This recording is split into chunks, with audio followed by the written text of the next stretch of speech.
Hi hello good morning, ಹೇಗಿದ್ದೀರಾ? ತಾಜೀಸ್ kitchen YouTube ಚಾನೆಲ್ಗೆ ತಮಗೆಲ್ರಿಗೂ ಸ್ವಾಗತ.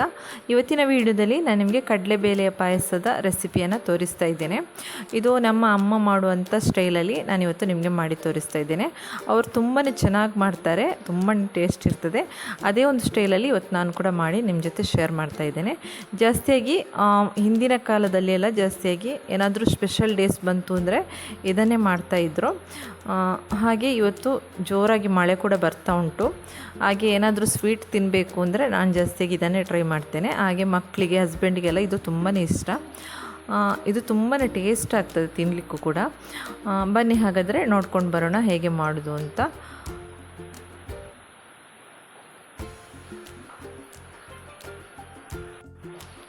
ಕಡಲೆಬೇಳೆ ಪಾಯಸ ಮಾಡೋದಕ್ಕೆ ತುಂಬಾ ಈಸಿ, ಜಾಸ್ತಿಯಾಗಿ ಎಲ್ರಿಗೂ ಗೊತ್ತಿರ್ತದೆ.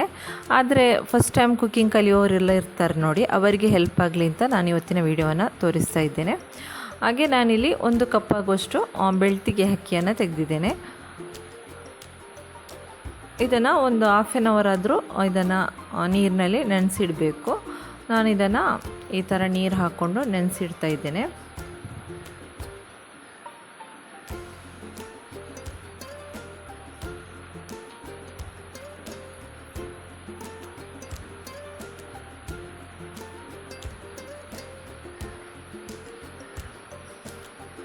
ಹಾಗೆ ಇಲ್ಲಿ 3/4 ಕಪ್ ಆಗುವಷ್ಟು ಕಡಲೆಬೇಳೆ ತೆಗೆದಿದ್ದೇನೆ.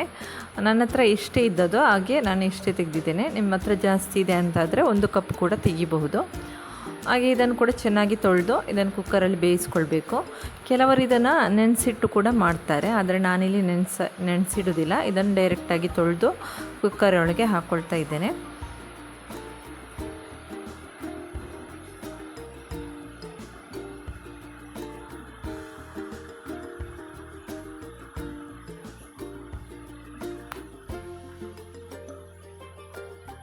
ಇದಕ್ಕೆ ಇವಾಗ 1-2 ಕಪ್ ಆಗುವಷ್ಟು ನೀರನ್ನು ಹಾಕ್ಕೊಳ್ಬೇಕು.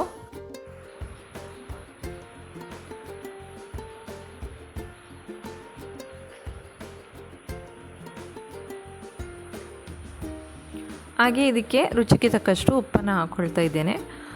ನಾವು ಯಾವುದಾದ್ರೂ ಸ್ವೀಟ್ ಮಾಡಬೇಕು ಅಂದರೆ ಸ್ವಲ್ಪ ಉಪ್ಪನ್ನು ಕೂಡ ಆ್ಯಡ್ ಮಾಡಿಕೊಂಡ್ರೆ ಟೇಸ್ಟ್ ತುಂಬಾ ಚೆನ್ನಾಗಾಗ್ತದೆ.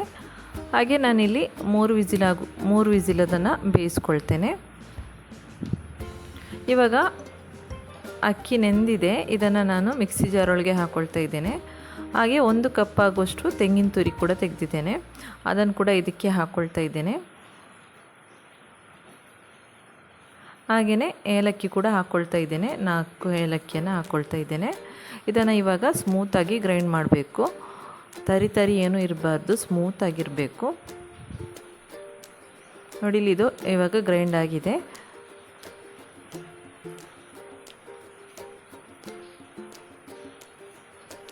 ಸ್ಮೂತಾಗಿದ್ದರೆ ನಾವು ಮಾಡುವಂಥ ಪಾಯಸ ಇದೆಯಲ್ಲ, ಅದು ಟೇಸ್ಟ್ ತುಂಬಾ ಚೆನ್ನಾಗಾಗ್ತದೆ.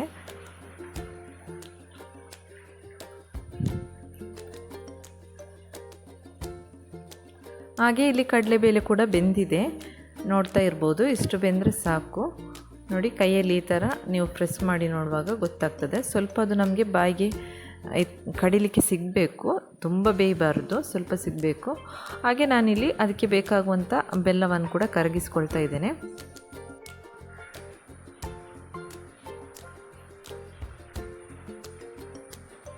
ನಾನಿವಾಗ ಅದೇ ಪಾತ್ರೆಯಲ್ಲಿ ಪಾಯಸವನ್ನು ಮಾಡ್ಕೊಳ್ತಾ ಇದ್ದೇನೆ, ಕುಕ್ಕರ್ನಲ್ಲೇ ಮಾಡ್ಕೊಳ್ತಾ ಇದ್ದೇನೆ. ನಾವು ಗ್ರೈಂಡ್ ಮಾಡಿಟ್ಟಿರುವಂಥ ಪೇಸ್ಟ್ ಇದೆ ನೋಡಿ, ಅದನ್ನು ಇದಕ್ಕೆ ಹಾಕ್ಕೊಂಡು ಚೆನ್ನಾಗಿ ಮಿಕ್ಸ್ ಮಾಡಿಕೊಳ್ಬೇಕು.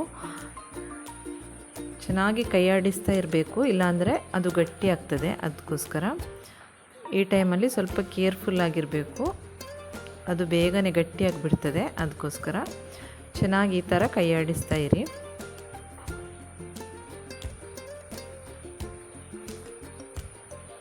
ಇವಾಗ ನಾನು ಕರಗಿಸಿರುವಂಥ ಬೆಲ್ಲ ಇದೆ ನೋಡಿ, ಅದನ್ನು ಕೂಡ ಇದಕ್ಕೆ ಹಾಕ್ಕೊಳ್ತಾ ಇದ್ದೇನೆ.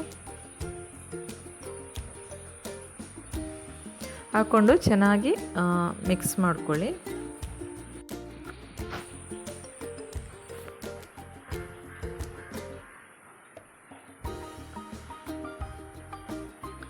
ಈ ಟೈಮಲ್ಲಿ ನಿಮಗೆ ಸ್ವೀಟ್ ಕಡಿಮೆ ಆಗಿದ್ದರೆ ನಿಮಗೆ ಹಾಕ್ಕೊಳ್ಬೋದು ನೋಡಿಕೊಂಡು. ಹಾಗೆ ಇದು ಚೆನ್ನಾಗಿ ಕುದಿಬೇಕು.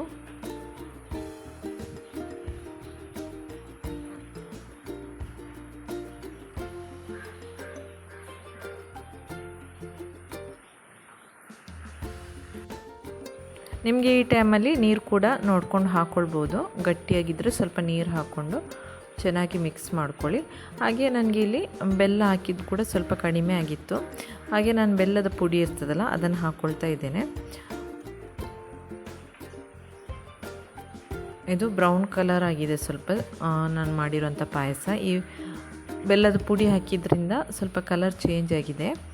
ಹಾಗೆ ಈಗ ಹಾಕ್ಕೊಂಡು ಚೆನ್ನಾಗಿ ಮಿಕ್ಸ್ ಮಾಡ್ಕೊಳ್ಳಿ.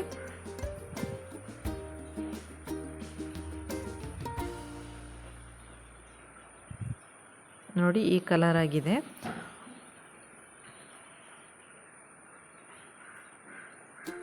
ಹಾಗೆ ಈ ಒಂದು ಪ್ರೊಸೆಸ್ ಇದೆಯಲ್ಲ ಇದು ಸ್ವಲ್ಪ ಕಷ್ಟ ಅಂತಲೇ ಹೇಳ್ಬೋದು. ಯಾಕಂದರೆ ಇದು ಚೆನ್ನಾಗಿ ಕುದಿಬೇಕು, ಇಲ್ಲಾಂದರೆ ಅದು ಬೆಂದಿರೋದಿಲ್ಲ. ಅದಕ್ಕೋಸ್ಕರ ಸ್ವಲ್ಪ ಹೊತ್ತು ಈ ಥರ ಕೈಯಾಡಿಸ್ತಾ ಇರಬೇಕು. ನೋಡಿ ಈ ಥರ ಕುದಿಬೇಕು. ಹಾಗೆ ಇಲ್ಲಿ ನಾನು ತುಪ್ಪವನ್ನು ಕೂಡ ಆ್ಯಡ್ ಮಾಡ್ತಾ ಇದ್ದೇನೆ. 2 ಟೇಬಲ್ ಸ್ಪೂನ್ ಆಗುವಷ್ಟು ತುಪ್ಪವನ್ನು ಹಾಕ್ಕೊಳ್ತಾ ಇದ್ದೇನೆ. ಇದೆಲ್ಲ ಆಪ್ಷನಲ್ಲಿ ನಿಮಗೆ ಬೇಕಿದ್ದರೆ ಹಾಕ್ಕೊಳ್ಳಿ, ಇಲ್ಲಾಂದರೆ ಸ್ಕಿಪ್ ಮಾಡ್ಬೋದು. ಹಾಗೆ ಇದು ಚೆನ್ನಾಗಿ ಸ್ವಲ್ಪ ಹೊತ್ತು ಕುದಿಬೇಕು, ಇಲ್ಲದಿದ್ದರೆ ಅದು ಬೆಂದಿರೋದಿಲ್ಲ. ಅದಕ್ಕೋಸ್ಕರ ಈ ಥರ ಕುದಿಯುವಾಗ ಸ್ವಲ್ಪ ಕೇರ್ಫುಲ್ಲಾಗಿರಬೇಕು, ಯಾಕಂದರೆ ಅದು ಕೈಗೆಲ್ಲ ರಟ್ಟುತ್ತದೆ. ಅದಕ್ಕೋಸ್ಕರ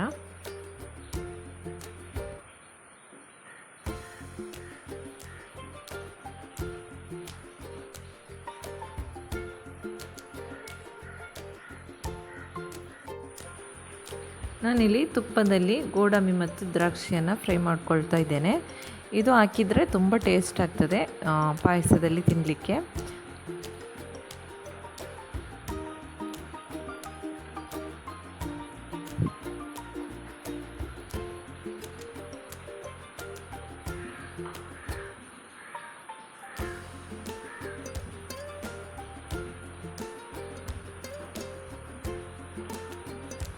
ಇವಾಗ ಇದನ್ನು ಇದಕ್ಕೆ ಹಾಕ್ಕೊಳ್ತಾ ಇದ್ದೀನಿ.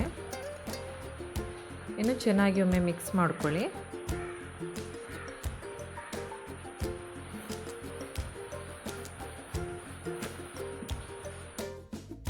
ಹಾಗೆ ನಾನಿಲ್ಲಿ ಇದನ್ನು ಹಾಕ್ಕೊಳ್ಳಿಕ್ಕೆ ಪ್ಲೇಟನ್ನು ರೆಡಿ ಮಾಡಿ ಇಟ್ಕೊಂಡಿದ್ದೇನೆ.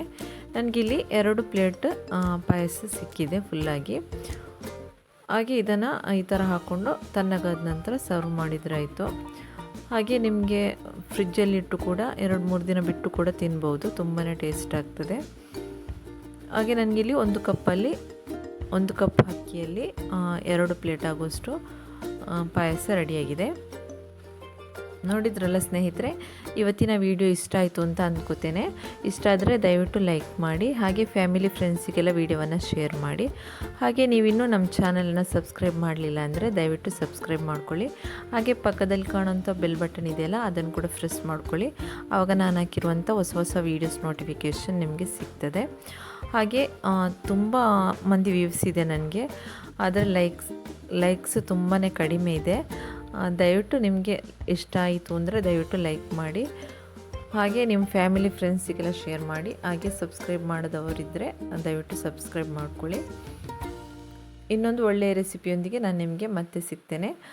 ಅಲ್ಲಿವರೆಗೂ take care, bye. Thanks for watching.